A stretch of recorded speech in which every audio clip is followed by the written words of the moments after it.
mga ibang maging investor ko. So yung mga investor ko, andun po yung kailangan kong makihulog-hilo sa isip ko, nagkamali nga talaga ako.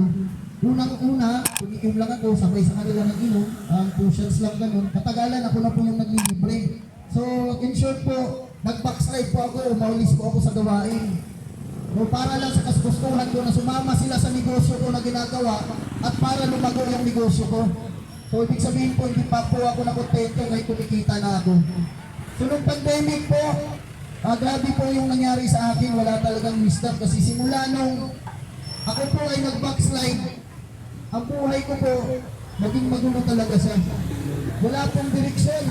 Pero ang dami kong ginagawang sistema at grabe ang simpa ko pagdating na doon online po ako ng product. Ang dami pong ginagawa. Kumikita ko may 200 to 400 a day. Gross po na income namin sa online ko po ng product na kape. Pero sinunod ko lang po yung sarili ko. Nung nag-pandemic, pinitik po ako ni Lord. Meron po akong 4 nung wala pang pandemic, 4 ulit sumanugan, 3 sa Commonwealth, 1 sa Holy Spirit. So akala ko talaga napakagaling ko na at napakayaman ko na.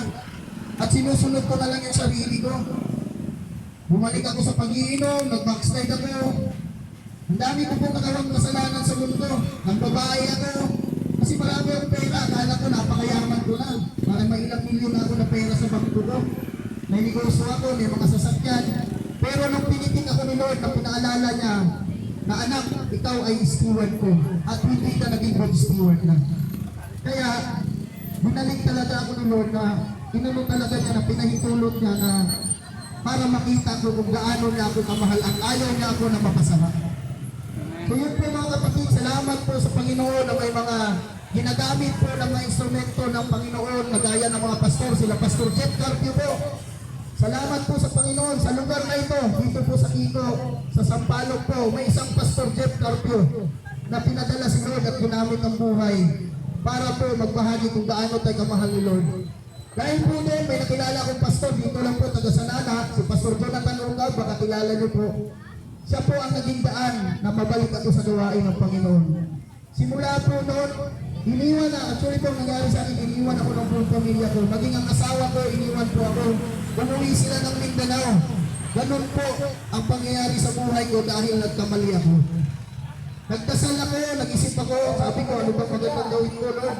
Hingin ako ng tulong. Sa dami pong ano, si Lord lang po talaga makakasagot sa mga tanong natin at kung anong gagawin. Amen. Yun po, pinakilala ni Lord sa akin si Pastor Jonathan Ungab.